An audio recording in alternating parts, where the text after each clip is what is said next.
So welcome. Why don't you take a moment and introduce yourselves? I'm Graham Phillips, and my wife Karen and I have been hosting for almost the past year here in Weddington, North Carolina. We are from New York originally and moved down here about 10 years ago. We have one teenage son who's turned 16 this year. So it's been very exciting to be open to this idea and be part of this exchange. So thank you for having us. Yeah. Have you ever hosted before? Is this your first time? This would be the first time that we've hosted ever. Although Karen can tell you about, she had been on the other end. She was hosted by a family. So it sort of sparked our interest in doing the same. Yeah, when I was about these students' age, I lived with a host family and just have always been so grateful for that experience. It changed my life, actually, and where I was heading in my career. When Graham and I first met, it was always something that we had talked about that we would do. And then when we had our son, we kept integrating it. And then finally, it just happened. It just became a great time in our lives to be able to open up our home and embrace somebody new.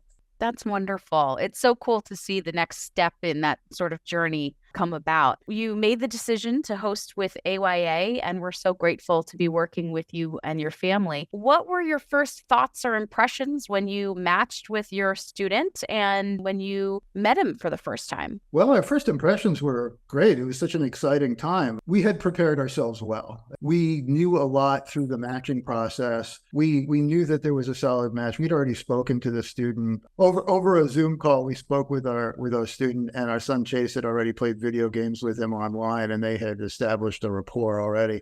So it was very exciting when we met him, but we felt like we already knew him in a way. I was so excited and then very terrified when we were driving to go pick him up. Academic Year in America, AYA, the program, we talked about how important, how they really helped us through the process. And one of the key things that was so wonderful is we had a family orientation in advance before our host student came. It calmed us down, and we saw other people who had very different family characteristics. We happened to have one son. So for us, it was exciting to have Chase, our son, have a brother or sister join us. Others, some people were single families and some people had little kids. So it was really unique, but most importantly, our local coordinator, who we do keep in touch with, on a monthly basis and as needed, really kind of set the tone. And she really made me, I keep going back to this thought, like, they're not guests in your house. Remember, like, you don't have to be happy and running around and doing everything for them. And that tends to be a tendency we may generally have when people come visit us. As silly as that may sound, it really is something that was so true. Like, just treat them part of your family. And that's exactly what we had expressed to our host student. And then again, AYA encouraged, how everyone did it differently, but we had written a letter to his parents just to introduce ourselves and say how excited we were. But we naturally just gravitated to communicating with our student in advance. Graham, you mentioned a little bit that you really went through a process to pick the student that you felt would be a good match for your family. Yeah. Can you speak a little bit about how that went through the AYA host family portal and the process? And what were some of the things you were looking for to help find a student who you thought would be a good fit for you guys? But basically, we had three sessions where we came together as a family. We each did our homework ahead of it. We looked at, in the first instance, the total universe of, applicants. And then we came together and then we narrowed it down based upon kind of easy to determine things, like this person likes horseback riding and needs to do it all the time. We've never done that, and we don't. So that would be a pile of no. And then the second two times we narrowed down the pool until we were with three, I think, at the last time we spoke. We each thought about it separately and came together, and we arrived at a consensus based on that. I think everyone was of the same mind when we came back. On second thought, or maybe third thought, this person has so many more matches to the things that fit our lifestyle than the others, that let's talk about this one in more detail versus these other two.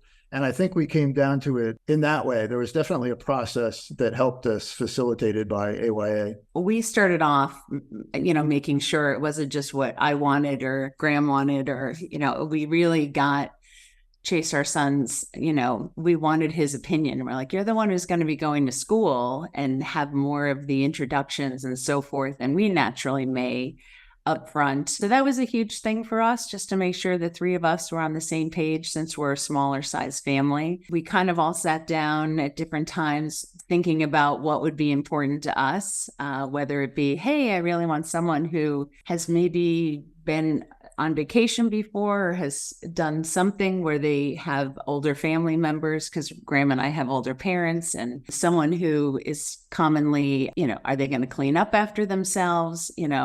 As silly as that may sound, that was important to me. Respect, like how is this person going to incorporate in our home? But just to share one thing I thought that we did at the last minute is one of us read all three applications, only highlights of them. And we never mentioned a name or anything that would tell you who that was. It was more like generic sentences, if you remember. Mm-hmm. Everyone was like, hey, that is the person that sounds most comfortable for our family. And that's sort of like a blind selection. Exactly. Cool. Exactly. Because early on, and actually, ironically, as the student we chose, they had written a few things in their application, rightfully so, out of love and happiness. We were kind of joking. And we wanted to make sure, Graham and I, that we didn't want our son to be, in particular, go, hey, just because this is funny, and that's a great thing. We didn't want him to not consider him as a solid applicant, if you will. So that was really great. And our son's not necessarily very into sports. So AYA's portal gave us the opportunity to kind of say, hey, what other things, like Chase plays the piano or anything like that, we could narrow it down to even farther. So we really appreciated having our local coordinator's assistance, because she originally had asked us what we wanted and sent us some applications to have a look at based on our initial thoughts. And then once we felt comfortable, we could go online and then kind of do the narrowing ourselves or widening. And all in all, it was a fantastic experience. And I'm not the most comfortable with computers, so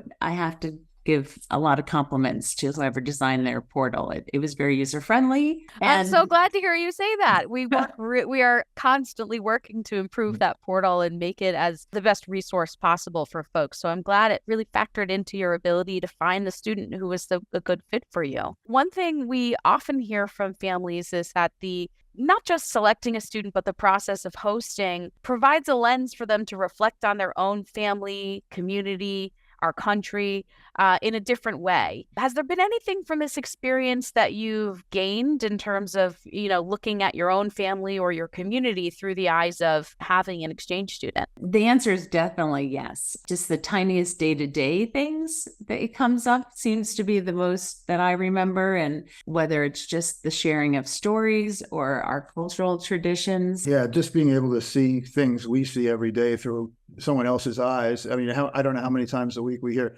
oh, how cool is that? Or what is that? Or we don't have that in Germany. And we'll hear about, the corresponding thing that they might have in Germany that's kind of similar. And that's how we do some learning ourselves. And we as a family like to travel, and we're fortunate that we were able to take our student on to some places that we had never seen either. So we saw it through our eyes and Jay's at the same time, some beautiful places. And our host student has been very open and comfortable talking about home and, oh, well, it would be done this way at home, or here's another way, or I like it much better at home. And that's okay too. That's okay too, right? It's like, oh, it's what you're comfortable with, and in some cases, it sounded more efficient or what have you. Definitely more efficient. Classic Germans, But we did have a funny, cute holiday story. We celebrate Christmas, and he celebrates with a real tree and has candles on his tree. And so, and we have artificial trees. So we did meet in the middle, and we went to a tree farm, and he kind of shared what it was like when he goes to the tree farm, with a lot of snow and bonfires. And our tree farm, we live in North Carolina, so it was hot, no snow. That was a little upsetting to him, I think, or not upsetting, but just he missed it, right? But it was exciting. So we came home and we turned on the air conditioning while we set up the tree. But when he helped us set up our artificial tree, he kept looking for it. And we're like, it's right there. It's in the box. And, he was very like, what do you mean it's in the box? And I said, what do you mean candles in the real tree? We have cats. Yes. Yeah, that sounds tricky to me. I'm glad you met in the middle. So kept a little his tradition, kept a little your tradition. That Yes. sounds like a very good Yes. system. Yes. So we learned to share in that regard, and that's been fun too. I did feel bad we didn't have the snow for him. We would have liked that as well, but it was good. It was all in good fun. And in Germany, they celebrate St. Nikolaus, if I'm saying that correctly. And we happen to have friends over the night before, and you're supposed to leave your shoes out. And then St. Nicholas comes and surprises you. So that was a really cool experience because A, it's so different, and B, having our friends over and just to watch their eyes as well. Like, it's always wonderful to see and be a part of something intimately and really embrace it. And just we still talk about it, and that happened months ago. Like, how fun was that? Like, just that little thing, cleaning our shoes. One of our friends actually bought a brand new pair of shoes for the event because they didn't realize that they could use old shoes and just have them cleaned and so forth. And I didn't realize you could only leave out one shoe. I left out both, and somehow both shoes were filled with candy. Not what I expected, but I certainly took it. Nice. Yes. And some of us were very upset by that. But we know better for next year.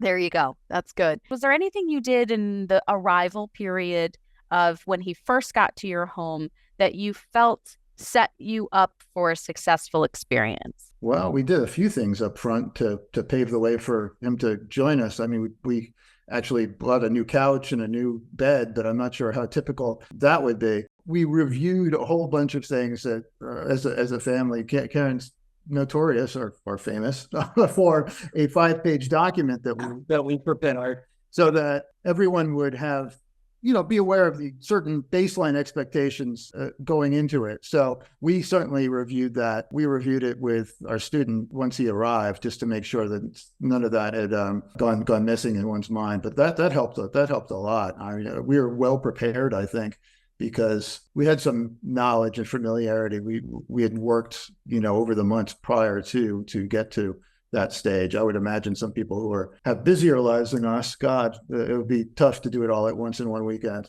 One of which we thought of at the last minute was to reach out to his parents. In this case, his parents really allowed him to have this experience for him. And we had asked them to send some photos over. One thing, Graham and I, just to go backwards, one thing we constantly thought of is, what would we like expect or think if this was reversed? What would make us feel warm and fuzzy once they walk in the door if we're able to obtain something like that? So we just casually asked for some pictures, and we were able to put photos of his family around, some coasters, and even a magnet, just throughout the house, just like little nuances, because this is also his home. But in advance, finding out what his favorite color was and what color bedding he would possibly like. We were very basic. Graham mentioned we got a couch. I think that was, I think hosting a student was really a great excuse for that.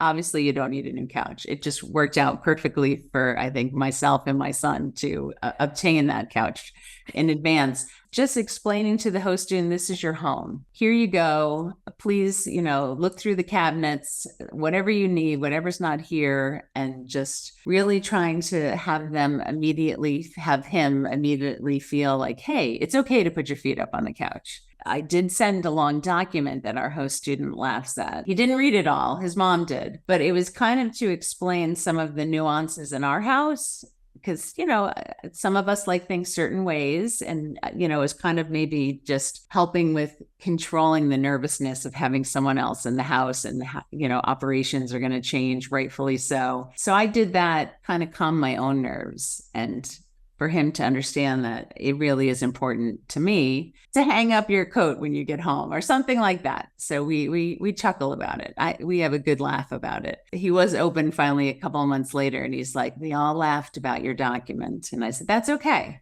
It's okay. So I would say, just to recap, what made it great for us is just to talk to him, find out, just little things, what his favorite color was. He wanted gray bedding. We could accomplish that. Put some pictures around the house, something really low key. And just, we had a sign for him and just welcoming. And then we just had a few kids in the neighborhood, within a couple of days come over and introduce themselves. So we just kind of wanted to start to ease him into a few things and really ask him what his needs were. We had not appreciated how tired he was going to be. So everything we had pre-planned actually shifted dramatically based on his needs. And that was also okay. Having some planning and thought and preparation in place, but then the flexibility to adapt with the kids is so important. And so a great way to show you're welcoming. All families, all teenagers have growth and need to communicate and have missteps or clarifications that need to happen. Have you had any challenges along the way and had to have any sort of like corrective conversations or like guidance conversations to discuss behavioral problems or just challenges overall? We have had several opportunities where we came together as a family and, one-on-one or two-on-one with our student to talk through things that, could be done differently and better. One thing we learned in particular as a result of one of these is not to get into back and forth on text. If there's something that is really important or emotionally laden or likely to be misunderstood, text those things happen in that medium. So what we try to do is have one-on-one talks where everyone can come to the table and explain, why something made them feel a certain way, and the other person can say, their part about, how they didn't intend that, everything. But just having family meetings has been a key part of it.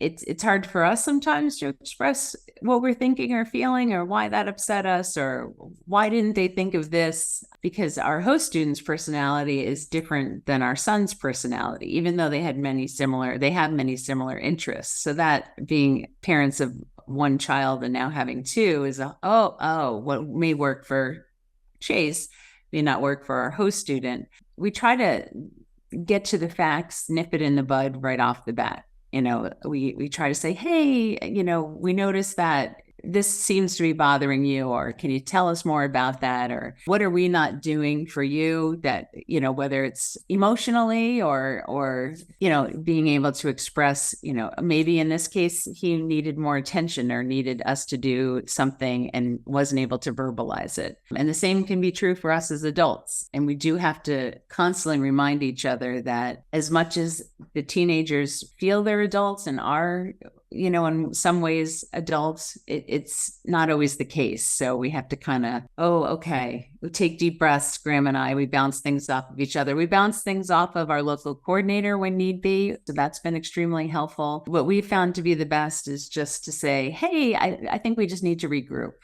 This is what we're thinking and how are you feeling? And just to kind of minimize things moving forward. And a perfect example is we were so excited to go away for a holiday trip, and it wasn't necessarily what our host student needed.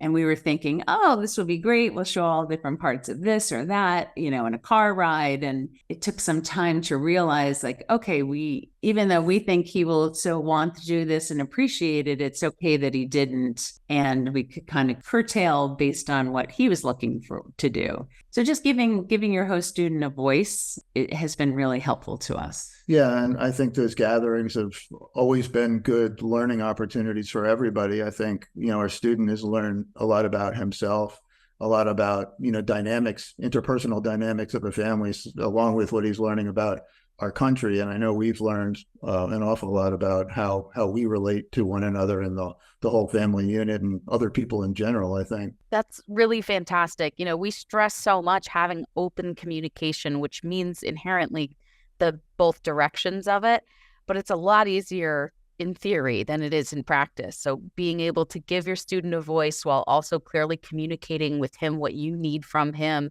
that's amazing. I think that speaks to a lot of why you guys are having such a positive experience, and that's so cool. We did start texting a lot, and that seemed to be easier. And hey, just things rolling off the head. Don't forget this, don't forget that. But then it definitely got lost. Some of our host students' English is amazing, and we have great communication, but sometimes, they can't read our minds. And what you say in a text, what we say in a text doesn't necessarily, I can upset my husband very easily. It really took us a long time to get away from that kind of communication because that's so a part of their lives. Yeah, we always favor in-person conversation over the electronic when it comes time to talk about anything important. And there's certainly been tears on both sides, rolling of the eyes on both sides.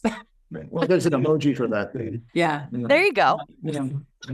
But you also, it seems like you have a pretty good sense of humor now. You've been able to get to a point where those misunderstandings or back and forths, you can have a sense of humor about it and maintain the relationship.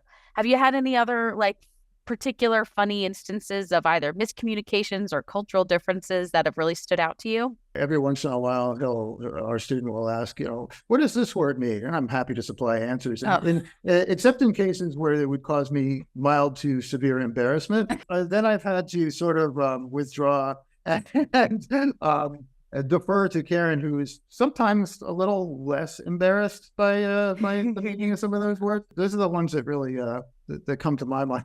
That will just naturally happen at the dinner table. And even our own son just wants to shrink. Our vernacular here is different, and he's got wonderful working command of the formal English, but then you get some of the less popular slang terms, and then there's a conversation that needs to be had often by others in our family. That's fantastic. How has it been going with him at school? And so now you have 2 teenagers in high school, and you're having to navigate both of them in their academics.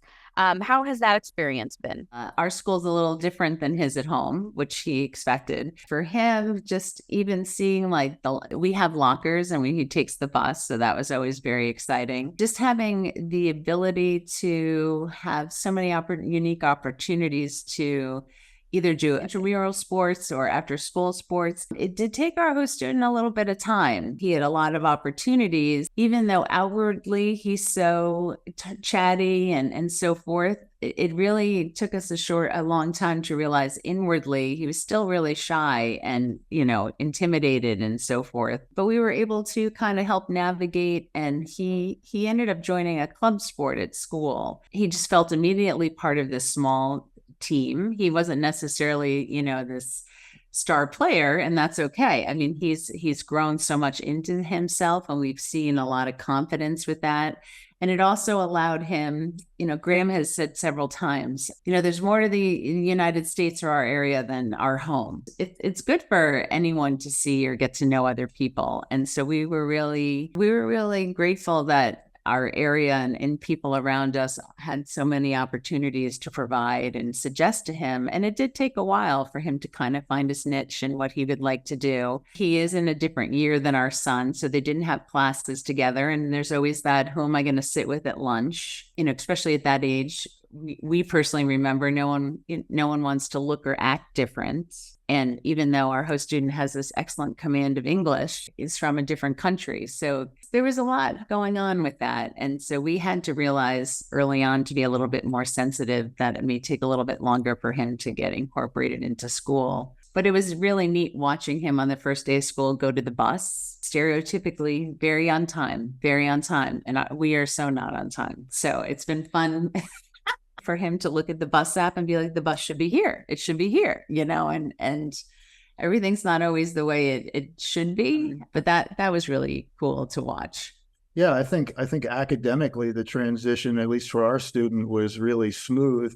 And then socially, that took a little bit longer because of, you're thrown into a school with hundreds and hundreds and hundreds of students. And our son's friends were very welcoming and accommodating. First few days, pretty much all of them met him.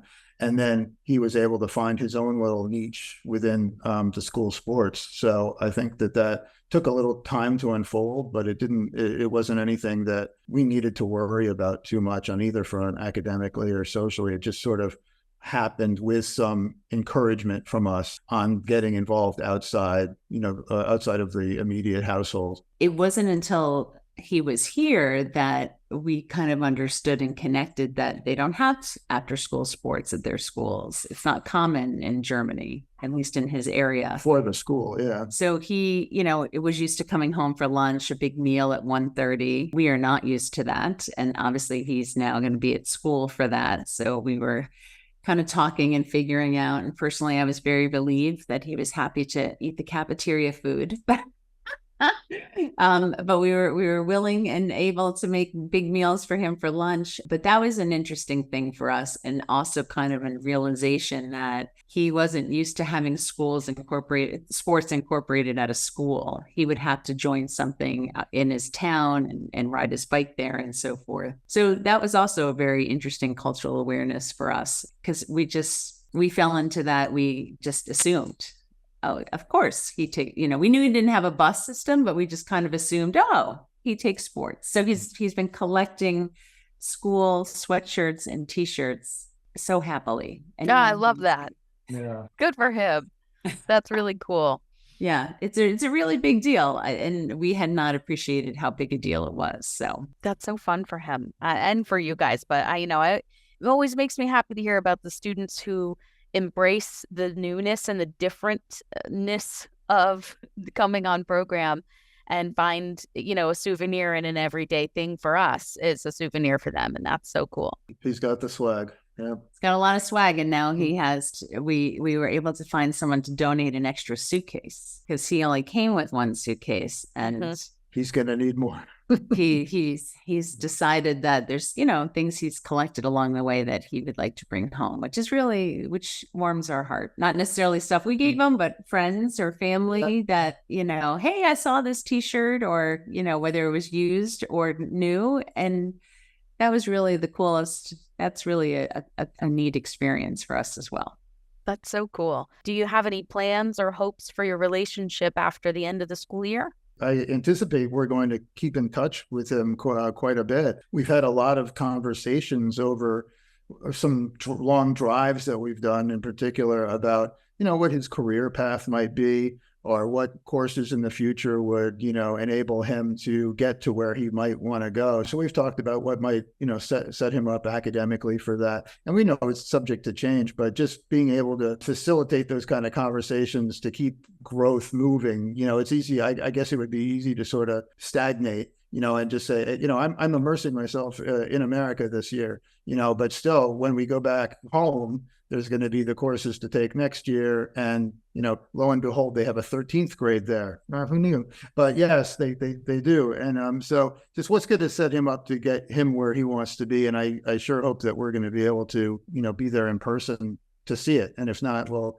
be on the phone to hear about it. My particular hope, and our family's hope, is, as Graham had mentioned, for our host students' future, is we've included you in our family. We did it so for the long term, and we hope that that's a natural fit, and we feel it is. We also, as Graham mentioned, have to set our expectations, because they're also teenagers, and they're going to go back and do all their work, and then, and what about us?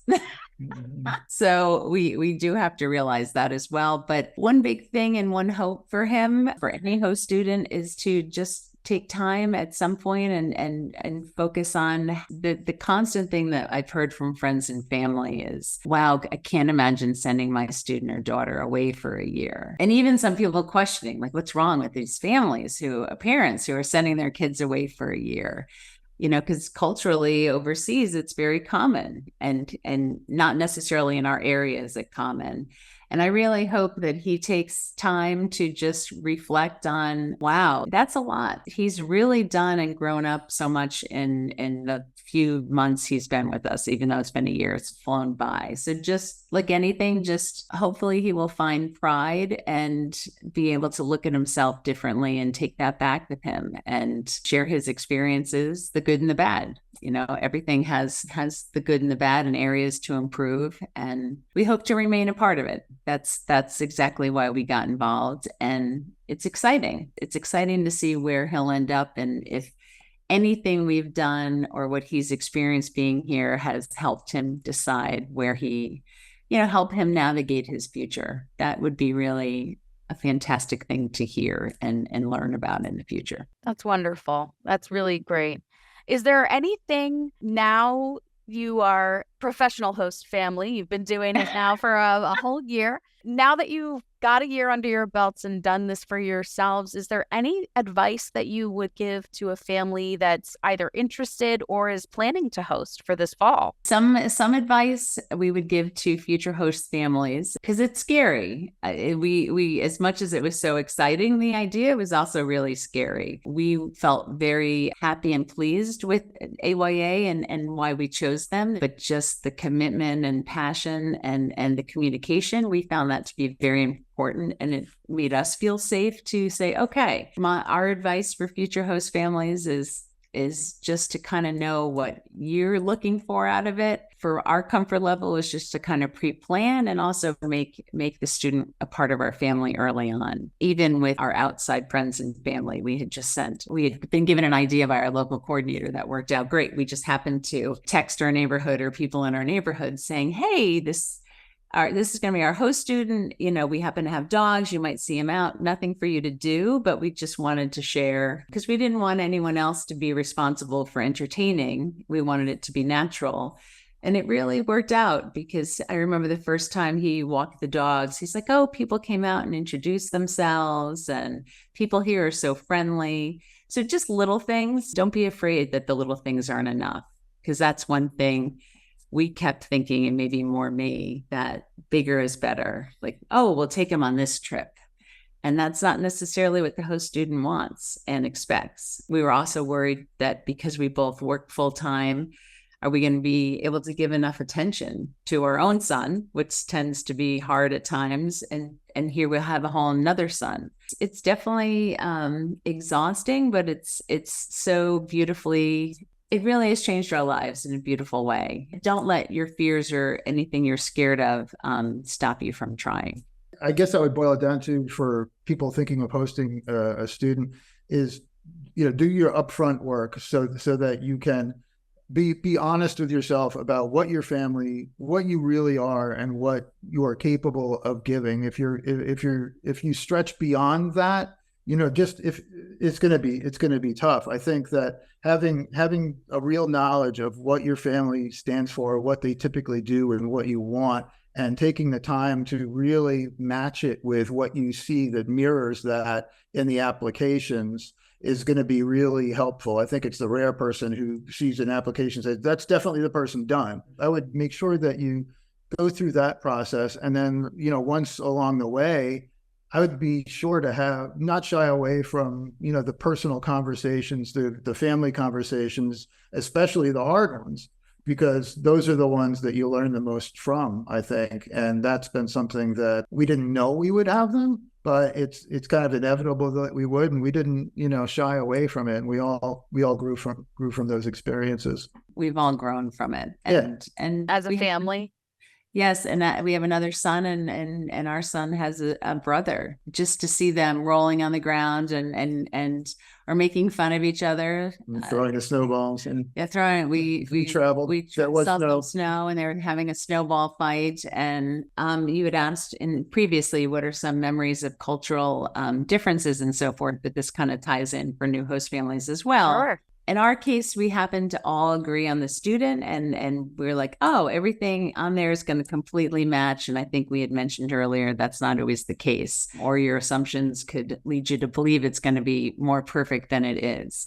It's been very helpful for our son, who's also an only child, because it was very, at first, and sometimes still is, like, oh my goodness, I have this great brother, but I need my own time to be able to vocalize that, and without, making sure no one's feelings are hurt. Like, I enjoy you, but I need to go, Sure. and vice versa. Yeah. Same thing is true. The host student's like, you know what? I need to be away from everybody right now, and that's okay. But just culturally, lastly, and we'll leave you with this, when you're 16 in Germany, apparently you get flour thrown at you or on you by your friends. And it's a loving thing. We didn't Google to make sure we weren't being set up as, as something. And so that was really cool, because watching our host student chase after our son, who had no idea that this was happening, and throwing flour on him, and just seeing his face like, why are you being mean, or whatever, or knowing that he wasn't being mean, but just trying to understand that, oh, Yeah. So that was really funny and cool. That was a rare 16th birthday for him. Yeah, memories. It's all about memories. I love it. That's so cool. It sounds like overall just really a generally positive and growth centered experience. I want to thank you guys again for opening your home and everything you're doing to teach your student, include him in everything, and to talk up the program. We really appreciate it all. Well, we're extremely grateful. I'm glad to do it. If you need anything else. Thank you for reaching out. It's been a wonderful experience, and we're pleased by our own growth and what we've learned about ourselves and able to have this new family member. And we're really pleased by the organization and all the support that we were given, and if we need it and if we didn't. So thank you to you and everyone that you work with. It's an amazing thing to be able to have people come to our country and we get to learn from them and they get to learn from us. So what a beautiful thing that you all do for your job. Thank you.